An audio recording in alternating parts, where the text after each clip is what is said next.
হাতে আর একটা বছর সময় আছে, আর আমাদের এই বাচ্চাটা আমাদের ভালোবাসার স্মৃতি হিসেবে। ইনায়া, ইনায়া, কি ব্যাপার সকাল সকাল এতবার ডাকছো কেন? কিসের কাগজ? তোমার আব্বা তোমাকে একটা বাড়ি লিখে দিয়ে গেছে না, ওইটা আমি আমার নামে লিখে নিতেছি। যদিও বৈবাহিক সূত্রে বাড়িটা আমারই, যা তোমারটা তো আমারই। যদি তোমারই হয় তাহলে লিখে নেওয়ার কি আছে? যদি তুমি আমাকে কোনোদিন ছেড়ে চলে যাও, বাড়িটা হাত ছাড়া হয়ে যাবে না? কিন্তু আমি যদি আগে মারা যাই? অসম্ভব। দেখো, এটা হচ্ছে লাইফ। এবার আমারটা দেখো, ছোট্ট একটা লাইফ লাইন। তোমার আগে আমি মারা যাবো। কিন্তু আমি তো তোমাকে ছাড়া এক মুহূর্ত বাঁচবো না, আমি আগে মারা যাবো।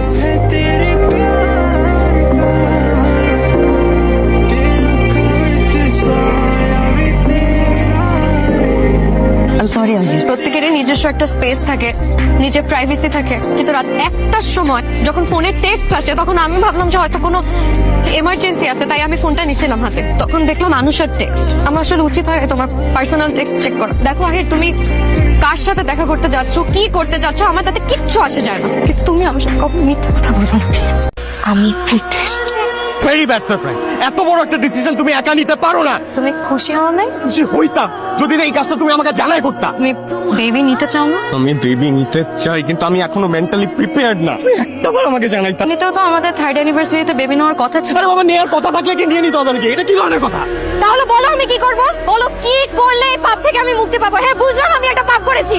অবশ্যই করো। তুমি কি বলতেছো? বুঝে বলতেছো? মাথা ঠিক আছে তোমার? আমি যা বলতেছি আমি বুঝাই বলতেছি। তোমার নিজের বাচ্চা মেরে ফেলার কথা বলতেছো? সারাদিন থাকো বাসায়, লাইফের যত ডিফিকাল্ট সিচুয়েশন সব আমাকে ফেস করতে হয়। এই যে আমার ডিফিকাল্ট সিচুয়েশন। তুমি তুমি না আমাকে আগে বলো নি, তুমি এত বড় একটা জিনিস আমার কাছে লুকাইছো না। তোমাকে যদি আমি বলি তাহলে তো তুমি অনেক কষ্ট পাবে, আর তোমার কষ্ট আমি একদম সহ্য করতে পারবো না। তোমার কিচ্ছু হবে না। আমার হাতে আর একটা বছর সময় আছে, আর আমাদের এই বাচ্চাটা আমাদের ভালোবাসার স্মৃতি হিসেবে। আমি মারা যাওয়ার পর আকাশে কোন তারাটা দেখে তুমি আমার কথা ভাববে, আর কয়েকদিন পর তোমার আমার দূরত্ব হবে এক আলোকবর্ষ সম, যেখান থেকে চাইলেই আমি তোমাকে ছুঁতে পারবো না, চাইলেই তোমার শরীরে ঘ্রাণ নিতে পারবো না, আমার চুল তোমার হাতের স্পর্শ পাবে। আমি খুব শীঘ্রই তোমার কাছে চলে আসবো।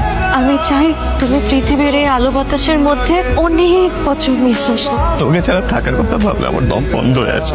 আগে কখনো এরকম ফিল হয় নাই। তোকে হারানোর ভয় যেদিন থেকে পাওয়া শুরু করি, সেদিন থেকে তোমার প্রতি আমার ভালোবাসার তীব্রতা অনুভব করতে পারি। চিরকাল এমনই হয়, বিচ্ছেদ আসলে বোঝা যায় যে ভালোবাসা কতটা গভীর। কখনোই নিজে থেকে তার অস্তিত্ব জানান না। হারিয়ে ফেলার পরে আমি তোমাকে অনেক মিস করবো ভাই। তোমার চুলের গন্ধ, তোমার শরীরের ঘ্রাণ, তোমার হাসি, ঘুমের মধ্যে তোমার নিষ্পাপ চাউনি, তুমি সব অনেক মিস করবো ভাই।